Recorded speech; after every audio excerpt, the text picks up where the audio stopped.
श्री स्कंद पुराण। अमृत की उत्पत्ति। भगवान का मोहिनी रूप द्वारा देवताओं को अमृत पिलाना।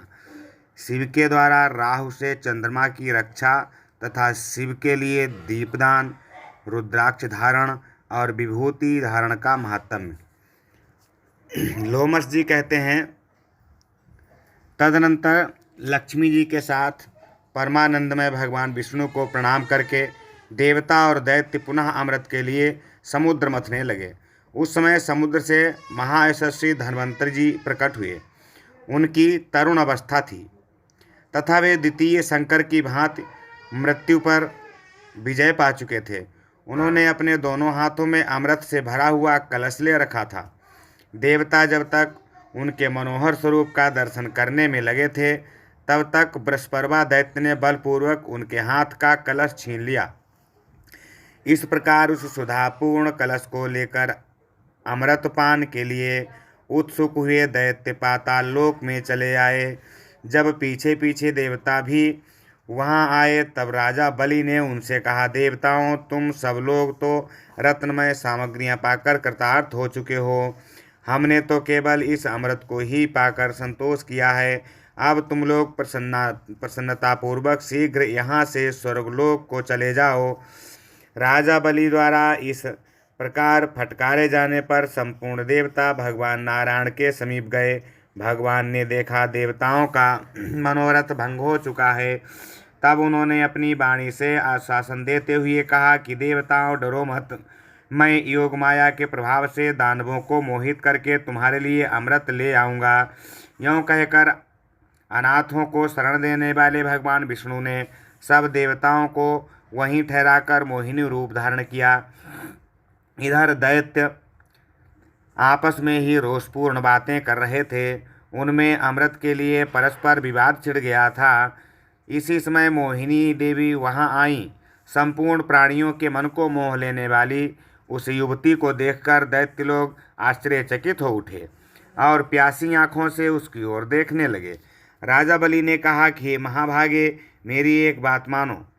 हम सब लोगों के विवाद की शीघ्र शांति हो जाए, इसके लिए तुम ही इस अमृत का विभाजन कर दो। श्री मोहिनी बोली, विद्वान पुरुष को स्त्रियों का विश्वास नहीं करना चाहिए। झूठ, साहस, माया, मूर्खता, अत्यंत लोभ, अपवित्रता और निर्दयता ये स्त्रियों के स्वाभाविक दोष होते हैं। उनमें स्नेहहीनता और धूर्तता भी होती है। इस बात को यथार्थ जानना चाहिए।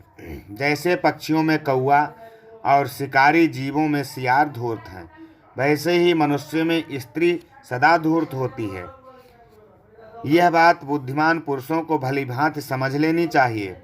मेरे साथ आप लोग मित्र भाव कैसे प्रकट कर रहे हैं, यहाँ यह बात सर्वथा अज्ञात है कि आप कौन हैं और मैं कौन हूँ। आप सब लोग कर्तव्य और कर्तव्य के ज्ञान में निपुण हैं, अतः आपको भली भांति सोच विचार कर ही पराई बुद्धि से अपने हित साधन का प्रयास करना चाहिए। राजा बलि ने कहा, देवी, तुम यथोचित विभाग करके आज हम सबको अमृत बांट दो। तुम जिसे जितना दोगी उतना ही हम ग्रहण कर लेंगे। ये बात तुमसे सत्य सत्य कह रहे हैं।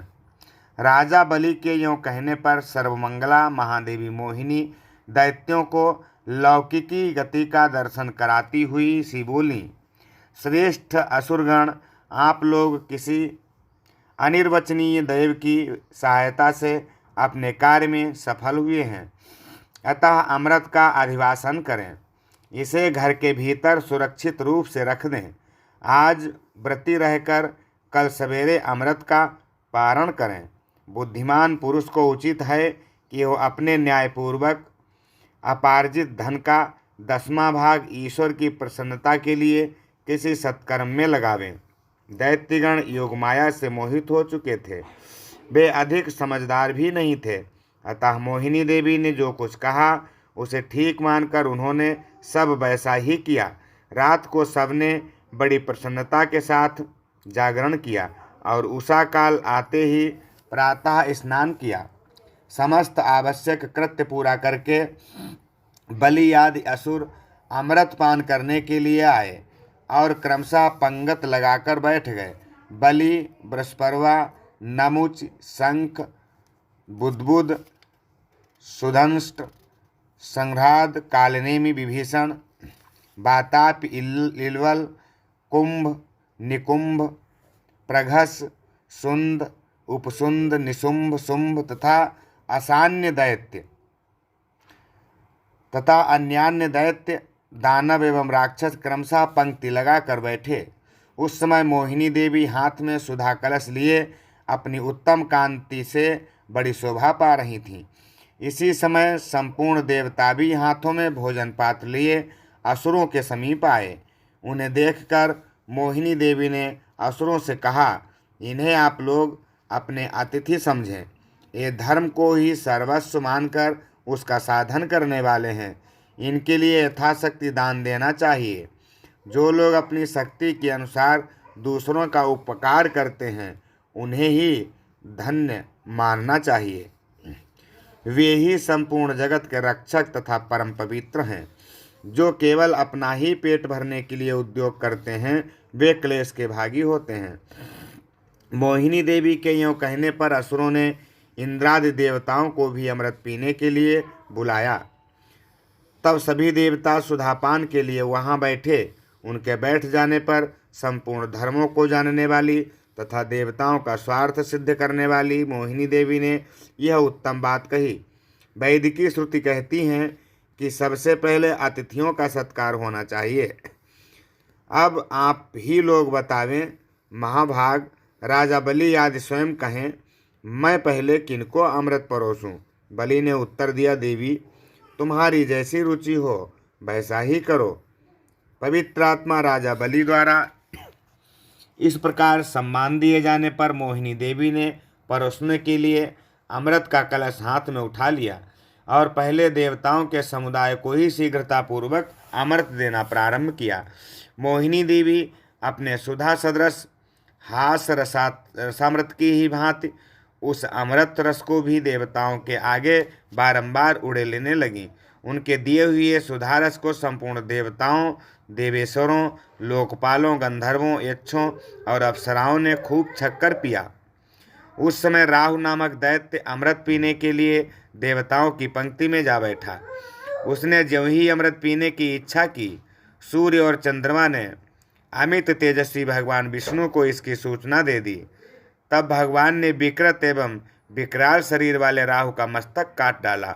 उसका कटा हुआ मस्तक आकाश में उड़ गया और धड़ पृथ्वी पर गिर पड़ा। उस समय 100 करोड़ मुख्य मुख्य दैत्य गरजते तथा महान बल पराक्रम वाले देवताओं को युद्ध के लिए ललकारते हुए आगे बढ़े। महाकाय राहु चंद्रमा को अपना ग्रास बनाकर इंद्र के पीछे दौड़ा। वो संपूर्ण देवताओं पर ग्रास लगाता जा रहा था। राहु यद्यपि एक ही था तथापि वह सर्वत्र पहुंचा हुआ दिखाई देता था। यह देख देवता भय से विह्वल हो चंद्रमा को आगे करके बड़ी उतावली के साथ भागे और पृथ्वी छोड़कर स्वर्गलोक में चले गए। वे स्वर्ग में ज्यों ही पहुँचे त्यों ही राहु भी महान वेग से उनके आगे आकर खड़ा हो गया। वो चंद्रमा को निगल जाना चाहता था। ये देख चंद्रमा ने भय से व्याकुल होकर भगवान शंकर की शरण में जाने का विचार किया। वे मन ही मन शिवजी का स्मरण करके स्तुति करने लगे। देवेश, आप हमारे रक्षक हों। वृषभध्वज, मुझे संकट से उबारें। शरणागत की रक्षा करने वाले श्री पार्वती पते अपनी शरण में आए हुए मेरी रक्षा करें। उनके इस प्रकार स्तुति करने पर सबका कल्याण करने वाले भगवान सदाशिव वहीं प्रकट हो गए और चंद्रमा से बोले, डरो मत।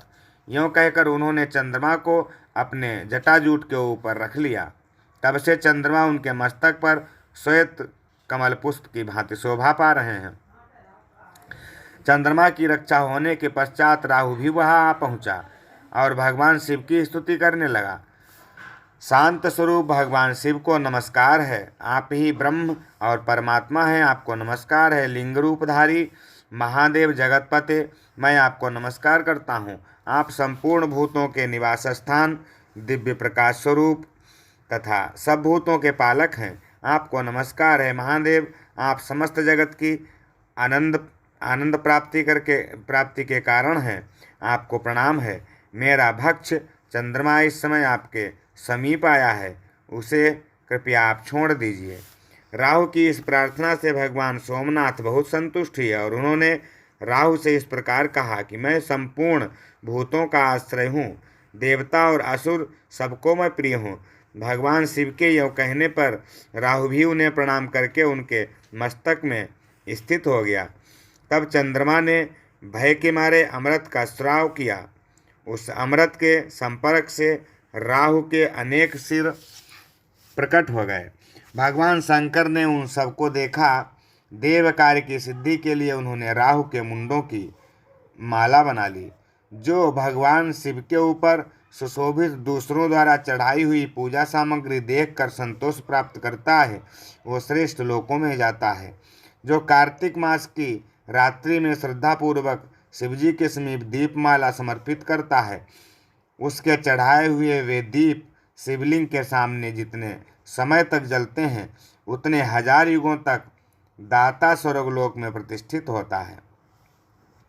जिन्होंने भगवान शिव के मंदिर में कुसुम्भ के तेल से युक्त दीपक अर्पित किए हैं, वे अपने ऊपर और नीचे की 10-10 पीढ़ियों के साथ शिवलोक में निवास करते हैं।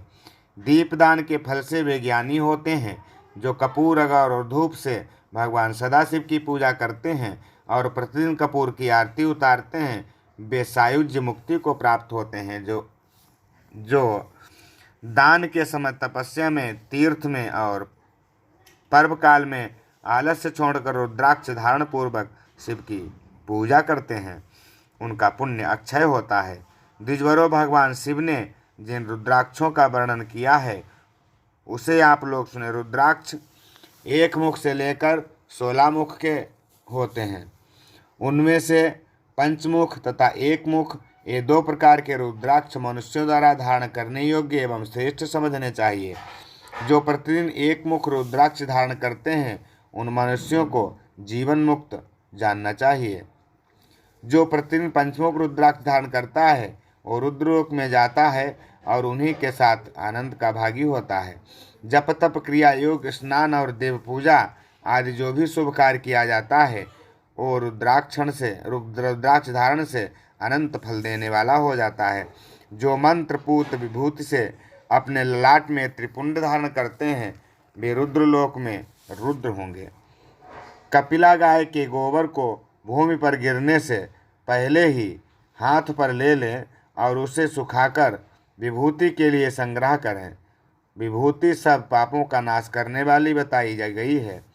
पहले ललाट में प्रयत्नपूर्वक अंगूठे से एक रेखा बनानी चाहिए, फिर मध्यमा उंगली को छोड़कर अनामिका और तर्जनी, इन 2 उंगलियों से 2 रेखाएं खींचें। इस प्रकार जिसके ललाट में 3 सफल रेखाएं देखी जाती हैं, उस शिव भक्त को साक्षात शिव के समान जानना चाहिए। वह दर्शन मात्र से समस्त पापों का नाश करने वाला है। बोलिए शंकर भगवान की जय।